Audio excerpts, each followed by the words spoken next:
one of the oldest association football clubs, the oldest international football stadium, Hollywood owners and European nights, all things that Wrexham AFC have experienced. But could they be a big club? Now, I know this video is about discussing whether Wrexham could be a big club, and we'll get on to that. I'm just giving you a bit of a brief history at the moment of Wrexham from when they were founded up until the current time. Now, I know everybody's saying that Wrexham surely won't get another promotion. The Championship's a lot more difficult than League One. The style of play is high, the quality is better. But I think we all said that about each league whenever they entered it, especially League Two and then more recently League One. But they've breezed past those divisions. It'll be interesting to see how they fare next season, but more onto that later in the video. Whenever anybody mentions Wrexham, I'm sure everybody thinks of the Hollywood owners in Rob McElhenney and Ryan Reynolds. But Wrexham have a long history before that. They were founded in 1864, which makes them the third oldest football club in the world. And when they were founded, there wasn't an actual league. They had to play friendlies against other football clubs, and I think they're classed as the fifth oldest association football team currently in the world too. In 1890, they joined the Combination League and won the title 4 times in 13 seasons. They also featured in the Welsh Senior League and won the title 2 times in 2 seasons when they were in it. In 1905, they then were elected to the Birmingham District League and then joined the 3rd Division North, which we now would recognise as League One, and played in that as it was changed to the 3rd Division in 1958. Wrexham went between the 4th and 2nd Division in the period of 1962 to 1983. However, financial problems impacted Wrexham in 2004, and subsequently they were relegated from League Two in 2008 into the National League. They remained in the National League for quite a long period of time, and they saw averages attendances of around 3,500, fluctuating around that when they had a stadium which could hold over 12,000, and you can imagine it was a little bit empty during these periods. Now, on the 9th of February 2021, Wrexham were taken over by Rob McElhenney and Ryan Reynolds, and at the time they were a fan-owned club. The Wrexham Supporters Trust had to elect both the new owners into the club, and I think the vote was something like 98% in favour, and what a decision that was by the club. A surge up the league soon followed after this new ownership, gaining 3 back-to-back promotions, not straight away, but still doing it. They rose from the National League to League Two to League One, and then as of most recently, they have just come second in League One to gain promotion to the Championship. That was obviously quite a brief history of Wrexham. I've definitely not covered everything in there. But in terms of Wrexham's key honours, in terms of things that they've won a Football League trophy, 5 FAW Cups, as well as 23 Welsh Cups. They hold the record for that, and that's the honour that I find most interesting, because during the 80s it gained them qualification into the Cup Winners' Cup, where they faced other European sides, and meant that technically Wrexham have played in a European Cup. Now, I understand this competition obviously doesn't exist anymore in the present day, but it is obviously still quite a reputable cup, and a lot of teams have played in it and had some really memorable moments within it, and that's what we're going to take a little bit of a focus on now. Now, for me, one of Wrexham's most famous games in their history, as a neutral looking onto it, would be the night that they beat Porto 1-0 in Wales. And you've probably never heard of this game, but Wrexham have, like I just mentioned, beaten obviously the Portuguese giants Porto 1-0 in Wales at the racecourse ground. It was only watched by a crowd of around 4,000, which seems pretty low for the time.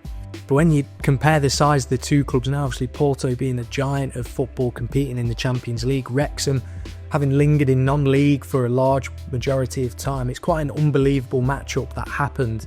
And it happened in 1984. Wrexham during this time had also beaten FC Zurich of Switzerland 4-3 over 2 legs, and then they faced Porto. The big day arrived September 19th, 1984. In the first leg, Wrexham would face Porto at the racecourse ground. Now, Jim Steele scored the only goal in this game in a 1-0 win for Wrexham.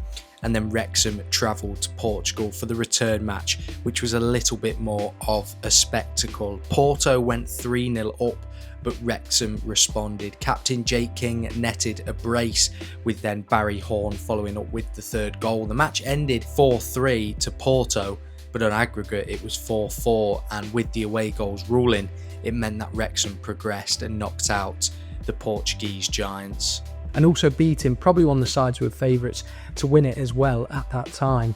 Now, in terms of the size of fan base of Wrexham, because I think that's important to look at, obviously, when we're talking about could Wrexham be a big club.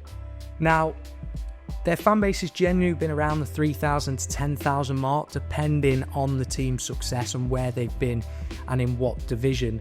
Now, in the most recent 24-25 season, they actually matched the highest ever average league attendance that the club has in their history, which was 11,591. Now, the last time they reached those sort of numbers was in the 1977-78 season, when it was around the 12,200 mark, and coincidentally, in that 1977-78 season, Wrexham gained promotion from the 3rd division into the 2nd division, which we now know as League One, to the Championship. And obviously in the most recent season, Wrexham gained promotion from League One to the Championship. So you can understand why the average attendance has definitely increased during these 2 seasons, being the club's most successful. Now, obviously, it's worth mentioning that it's a little bit different now with the Hollywood owners that Wrexham have and the tourism that will bring to the club, and also Wrexham as a place. And it's definitely had an impact. I think I've seen fans, neutral fans, be more interested in travelling to Wrexham and getting to experience the match day there. And I definitely think it's impacted the neutral fans' view of going to Wrexham. It's one that you hear of people flying over to go and watch the team, and people making that travel on a Saturday match day. So you can understand why the average attendances have increased, but it's also to do with, obviously, the good form that Wrexham have been in, the fact that they've won 3 back-to-back promotions. Now, when you consider these things that I've mentioned, Wrexham have obviously usually lingered in the lower divisions of English football, being around that League 2 mark. They have obviously more recent times been in the National League, the non-league top level, for quite a long period. They have been in the 2nd division of English football before, back in the 70s. To come to a conclusion on whether Wrexham are considered a big club historically, I think it would be hard to argue that they are. Now, I've mentioned obviously that famous win over Porto in the Cup Winners' Cup and the fact that they hold the record for the most Welsh Cups won, but Wrexham have always struggled to get to those higher reaches of English football, only ever making the 2nd division, never playing in the top flight in their history. Obviously, they've spent a large chunk of time in non-league more recently. I know they've gained them back-to-back promotions, and in terms of average attendances, they've fluctuated quite a lot. It's like I mentioned earlier, around that 3,500 to 10,000 mark, and obviously that's been due to the team's success. But at the moment, Wrexham are really flourishing on and off the pitch. On the pitch, they've gained them back-to-back promotions, they've reached the Championship, and they'll be looking to push on further than that. In terms of an average attendance, it's the highest alongside the last time they were promoted to the Championship in the 70s, and for me, I can only see that attendance growing, especially with the improvements to the ground that they're going to be making soon as well. And for me, as long as Wrexham have this same ownership model and they're going to continue this meteoric rise up the divisions, then I'm not going to say that Wrexham are a big club. I don't think they are just yet, but I think in 10 years time it will be really interesting to see what the perception of Wrexham is and whether we do consider them to be that Championship / dare I say it, maybe even Premier League club, because I think the rise that they've had so quickly in recent years is really fascinating to watch as a neutral spectator, and to watch that great cup run that they had, the amazing playoff campaign in the National League that they had, and then the rise back to back up the divisions to the Championship. And every fan always said it, that it would get a lot tougher each division they went up and they wouldn't be able to replicate that success, but they have, and they've proved a lot of us wrong in doing that. I think when they got to League 2, we said it would be difficult for them to get out of it. They did that straight away at the first time of asking. When they were in League 1, we thought it would be a lot harder, and they've got out of that as well at the first time of asking, coming second to obviously Birmingham City. Now, as I mentioned, in 10 years time, I think it'll be really interesting to see how Wrexham are perceived. I think at the moment they've put in some really smart recruitment on the pitch, signing players that have high potential, and have done really well for them and hit the ground running, and I'm sure they're going to try and continue that in the Championship. In terms of what I'd have to make a guess at in terms of how they're going to do. I don't think they're going to get that promotion from the Championship straight away. Like I mentioned, I think the standard of football in the Championship is quite a lot higher. I think that jump from League One to the Championship is a big one to make. But what I also feel like is a small run of form can really push up the division. So it wouldn't surprise me if Wrexham were comfortable in this next season in the Championship and finish around the mid-table mark, and who knows where they'll push on from there, because they'll be hungry for more success. And as I mentioned, in 10 years' time, I think it'll be really fascinating. I think we'll probably consider Wrexham a Championship club in 10 years' time, in the same way that there's been smaller clubs who've rose up the divisions and ended up in the Premier League and stayed there for a majority. And I think people's perceptions of them have now changed into considering where they sit in the Football League pyramid.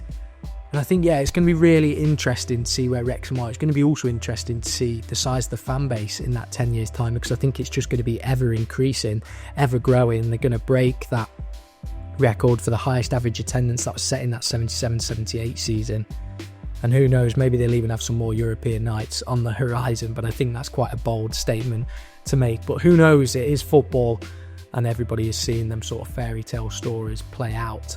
Let me know what you think down below. Do you think Wrexham could go on to be a big club, be considered in that Premiership mix in the near future?